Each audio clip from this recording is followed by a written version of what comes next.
À la base, le match avait commencé un peu bizarrement parce que c'est la première fois dans un match de football où je vois vraiment, où je vois l'arbitre sortir trois cartons jaunes en à peine 10 minutes. Et tous ces cartons, ils étaient destinés pour nous, pas pour des grosses fautes, hein, mais bon, c'est comme ça que le match il a commencé.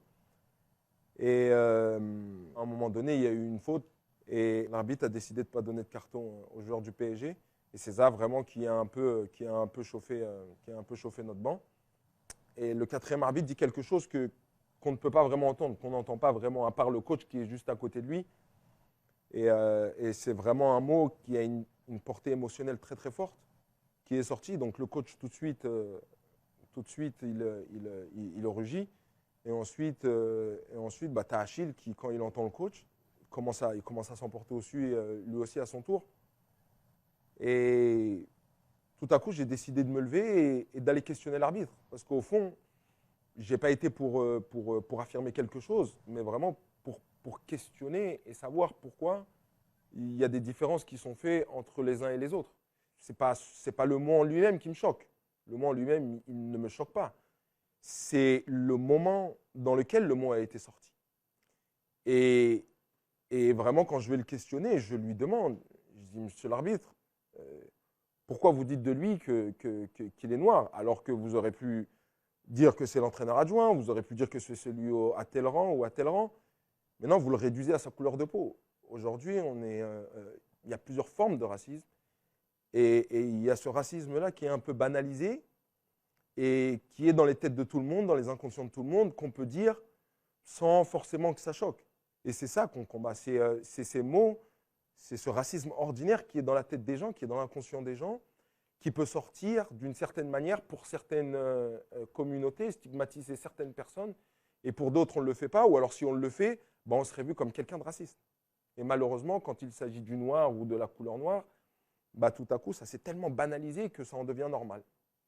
Si l'arbitre m'avait dit, écoute, Demba, de la même manière que j'appelle celui-là le noir, j'appelle celui-là le blanc, au final, même si je ne cautionne pas, le gars, il est quand même réglo, il est quand même juste dans ce qu'il fait. Et je serais parti me rasseoir sur mon banc et puis j'aurais dit, ok, le gars, il fait preuve de justice quand même.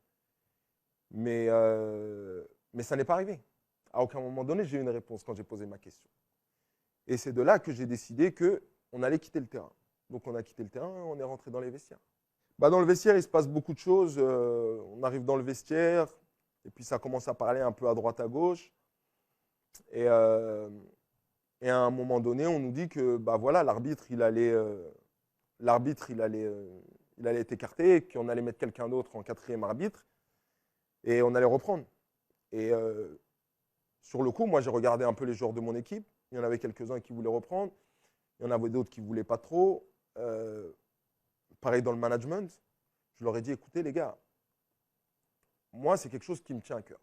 Ça veut dire me battre pour l'égalité, c'est quelque chose qui me tient à cœur. Me battre pour la justice, c'est quelque chose qui me tient à cœur.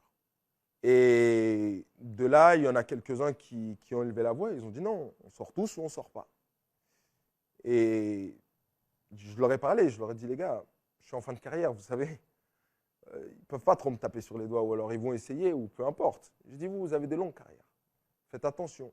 Parce qu'on sait le monde dans lequel on vit. On va commencer à vouloir en attaquer les uns et les autres. Et là, j'ai été beaucoup surpris par la réaction des uns et des autres, notamment celle de Enzo Crivelli, je lui ai parlé dans l'oreille. Je lui ai dit, Enzo, s'ils sortent tous, tu sors. Attention, tu as 25 ans, tu sors. Tu te battras à ta manière, de la manière dont tu veux, mais tu sors. Et puis, si vous savez la violence avec laquelle il m'a crié dessus pour me dire, non, je ne sors pas, ce sont des choses qui doivent être éradiquées des terrains de football. Et si on ne fait rien aujourd'hui, ça continuera. Il a décidé de ne pas sortir. Et l'équipe derrière l'a suivi et ils sont tous restés. Et on a joué le lendemain. En discutant avec le président du PSG et puis aussi avec Leonardo, je leur ai dit que, écoutez, moi, je n'allais pas reprendre. Les gars de mon équipe, ils sont en train d'en discuter, mais il y en a quand même quelques-uns qui n'ont pas vraiment envie de reprendre. Et ils ont accepté la décision eux aussi. Donc, un grand bravo aussi à eux pour nous avoir suivis. Et le match, il s'est joué le lendemain. Ce qu'on a fait, c'est une chose que moi je referais si je me retrouvais dans les mêmes situations. Et si dans le futur, il y en a d'autres qui le font et qui mesurent la portée de leurs gestes et qui pensent qu'il est bon d'arrêter de jouer pour faire avancer les choses, pourquoi pas? Moi, j'ai arrêté de jouer et puis l'équipe a arrêté de jouer pour que l'on puisse faire avancer les choses, pour que l'on puisse répondre à ma question. Parce que jusqu'à l'heure d'aujourd'hui, je n'ai pas eu de réponse. Pourquoi on peut appeler le noir par sa couleur de peau, mais le blanc, on ne l'appelle pas par sa couleur de peau? C'est cette question-là à laquelle il faut répondre. Sur un terrain de foot. askanu Sénégal ak bitim réew seen groupe d'information bi di Sen Info International ubbil na leen ay buntam ci www.seninfo.net ngir ngeen di mën di am bépp xeetu xibaar ca ba mu jotee ci ay anam yu wóor moo xam xibaaru politique la ci wàllu culture bi cosaan ak aada xibaaru tàggat yaram xibaaru diine ak lépp lu xew ci àdduna bi mën ngeen a abonné wu ci YouTube bu Sen Info International ngir xam li xew ci seen réew ak fépp ci àdduna bi seen groupe d'information Sen Info International ndimbalu askan wi moo ko tax a jóg